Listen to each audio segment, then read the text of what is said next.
আধুনিক কৃষি উদ্যোক্তা থেকে সবাইকে স্বাগতম। আসসালামু আলাইকুম। চলে আসলাম আবার একটি ভিডিও নিয়ে। দেখতেই পাচ্ছেন আমার তুরমার প্রজেক্টে আজকে সেচ দিয়ে দিচ্ছি, কারণ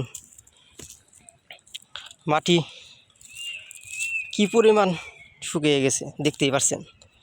পানি দেওয়াটা খুবই জরুরি ছিল। তো গাছের অবস্থা দেখেন কি কম,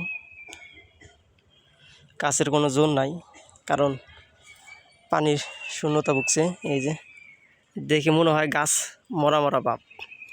এই যে কী পরিমাণ জালি আসছে দুর্মার, সে কারণে ভাবলাম আজকে পানি সেচ দিয়ে দিচ্ছি। এই যে একদম বাড়ির থেকে পানি আনতেছি, এই যে দেখতেই পাচ্ছেন পানি সেচ ব্যবস্থা করে দিছি। এই প্রত্যেকটা জার যে গাছ একদমই হয়ে গেছে।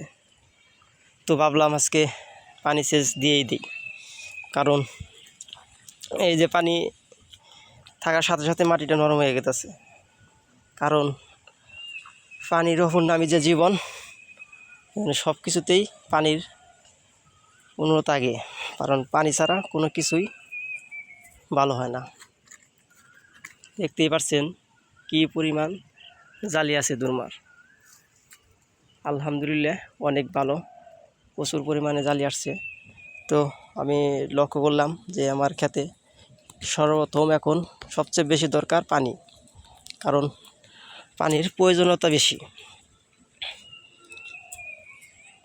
যে এটা হইলো চাল কুমড়া, তো গাছ এটাও আলহামদুলিল্লাহ ভালোই আছে।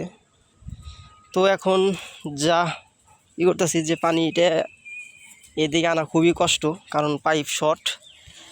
এই যে দেখেন এখানে আলহামদুলিল্লাহ ভালোই দুর্মার জালে আছে। এই যে গাছ, এই যে এই দেখে বোঝা যাইতেছে এই গাছে আর ওই জায়গায়, এই দুই জায়গায় পানির শূন্যতা নাই, কারণ এখানে পুষ্টি আছে, পোম আছে, মাটির তে পোম আছে। সে কারণে গাছ দেখেই বোঝা যাইতেছে কি টলটলা, দেখতেই পাচ্ছেন। এই যে দুর্মা কিন্তু আলহামদুলিল্লাহ আছে, এই যে দেখতেই পাচ্ছেন অনেক পরিমাণ জালি আসে।